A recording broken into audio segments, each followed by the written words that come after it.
Hi. So, mental health treatment and services should be provided at little to no cost to students while they're still in the public school system. This being because many marginalized children, whether that be young girls, low-income students, or children of color, are going undiagnosed and untreated, which contributes to a lifetime of struggle with social and emotional skills. To ensure these children are being equipped with the adequate coping, social, and emotional skills, it's vital that we as a community advocate and push for mental health services be provided in the public school system. After my own struggles, it's become very prevalent to me that the ADA or the American Disability Act is not enough to make sure that students' needs are being met where they are. That just being because unless you have a clinical diagnosis, because oftentimes self-diagnosis is not an accepted form to receive accommodations, you cannot get the help you need. And because testing is oftentimes not accessible to people because of the price point of it, people cannot get the help they need, or just because if you're not aware that you need help and that you're struggling, you'll never get the help and accommodations you need as well. So moving forward, in the US, 19.86% of adults experience a mental illness. Now, this is about 20% of people, which is about 50 million Americans who are struggling day to day with a mental illness.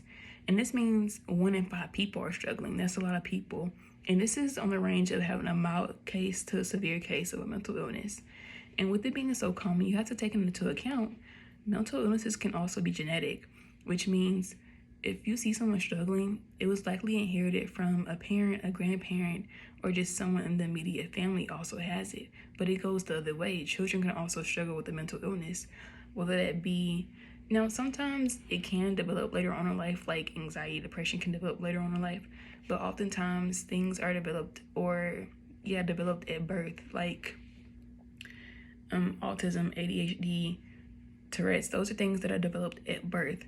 Now, something like OCD, you could have it, but it's triggered later on in life. But a lot of these things are at birth.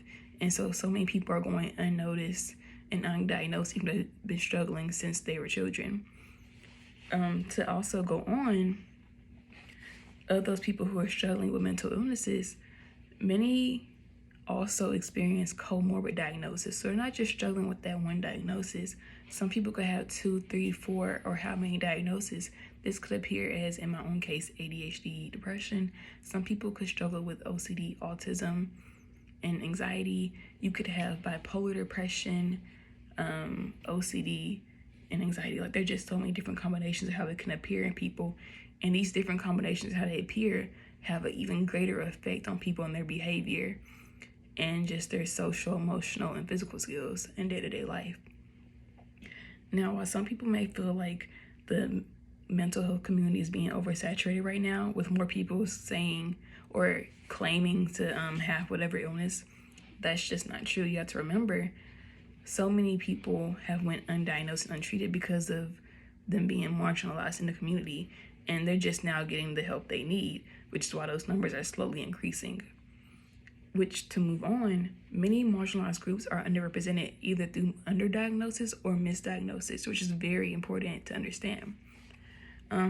Speaking through the context of gender, women typically go undiagnosed. Specifically when we're looking at autism, many women aren't diagnosed until adulthood because of their ability to mask. And when I say adulthood, I mean like their mid-30s, 30s to 40s actually, which is a long time to go without knowing you're autistic.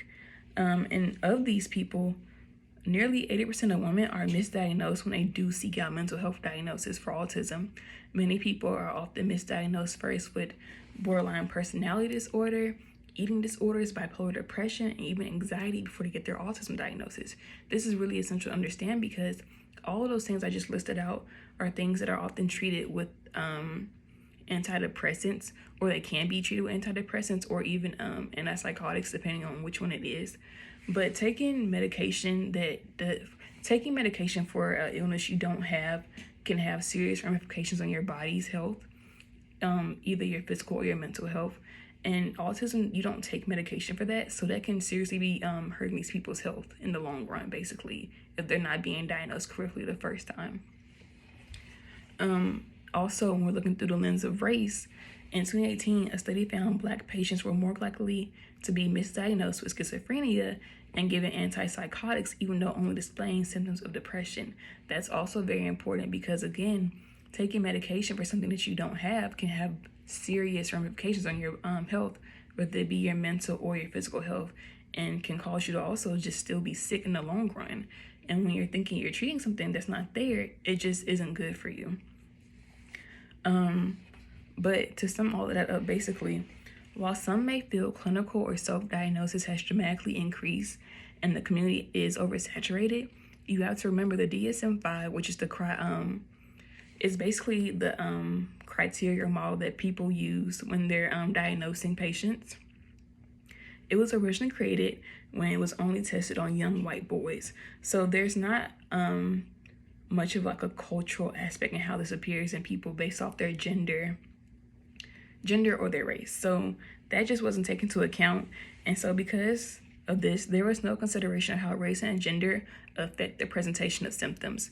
Like, for example, with irritability, there's the stereotype of the angry Black woman. And so it's become that just women or Black women are very angry. But what they don't know is that for Black women, oftentimes how we present depression or anxiety is through irritability. That's just something to keep in mind when the DSM, or people are basically diagnosing Black women with the DSM, basically. So also, to move on to my last point as well, many marginalized groups go untreated due to misdiagnosis or not being diagnosed, which means their physical, social, and mental states are at risk. 90% of people who die by suicide are struggling with mental illnesses. Additionally, of the 50 million people who struggle with mental illnesses, 18.2% struggle with substance abuse as well. Additionally, with that, 2015, over half of adults living in a permanent supportive housing either had a mental disorder or a co-occurring mental and substance use disorder. This just basically goes to show the ramifications of having an untreated mental illness. It can result in fatality, substance abuse, because that is something that's very prevalent, because addiction and mental illness go hand in hand with each other as well because of repetitive behaviors. But also in just dealing with pain people may be having.